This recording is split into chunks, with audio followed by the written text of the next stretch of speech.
После уроков Мария Ивановна встретилась с мамой своей ученицы, Нины Лыткиной. Та долго жаловалась, что дочка ее совсем не слушается, дома не помогает. Вы хоть, Мария Ивановна, поговорите с ней, вас она послушает.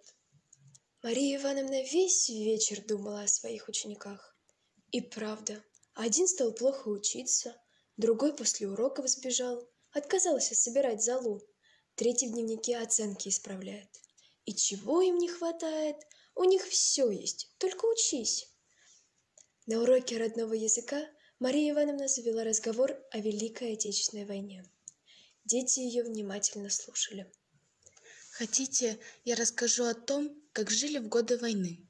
Мне как раз было столько же лет, как и вам. Расскажите, Мария Ивановна, расскажите. В одном селе жила мать с 3 дочерями. Отец на фронт ушел. Жилось им трудно, но труд одни хлеба давали мало. На всех не хватало. Мама свой хлеб дочерям отдавала. От голода и от тяжелой работы она заболела. Однажды вечером мать подозвала своей постели дочерей и говорит: Я совсем разболелась, дети мои. Если со мной что-то случится, из дома никуда не уходите. Друг друга держитесь. Скоро отец с фронта вернется. Легче будет. Сестры сидели и плакали. Маленькие, худенькие. Самой старшей было всего 10 лет. Она, как и вы, училась в 3 классе. Вскоре мама умерла. Пришли с сельсовета, чтобы девочек в детский дом забрать. Мы никуда не поедем. Как не поедете? Кто будет за вами присматривать? Кормить вас кто будет? Сами. Мы будем дома жить. Мама, умирая, просила дом не оставлять. Так и жили сестры всю войну. Днем в школу ходили. После уроков всей школы ходили собирать золу и металлолом. Каждое утро топили печь, пекли картофельные сочни. С трудом огонь в печке разгорался.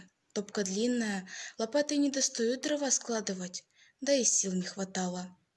Самой младшей приходилось каждый раз залезать в печь, складывать в ней дрова, разжигать огонь и обратно вылезать, чтобы не задохнуться в дыму. А как заканчивался учебный год, выходили сестры на работу в колхоз. Поливали огороды, чистили грядки от сорняков, ходили на сенокос. Однажды девочки в почтовом ящике нашли письмо. В нем сообщалось, что на фронте геройски погиб их отец. Мария Ивановна замолчала, тяжело вздохнула. В классе стояла тишина. Мария Ивановна, а что дальше было с детьми? Они живы? Да, девочки выросли и получили образование. Одна из них, Маша, стоит перед вами. Дети растерялись, не знали, что и сказать. Нина Лыткина нарушила эту тишину. Вот какими вы были, а мы ничего и не знали. Человек может преодолеть все трудности. Нужно только этого очень захотеть и сделать все, что от тебя зависит.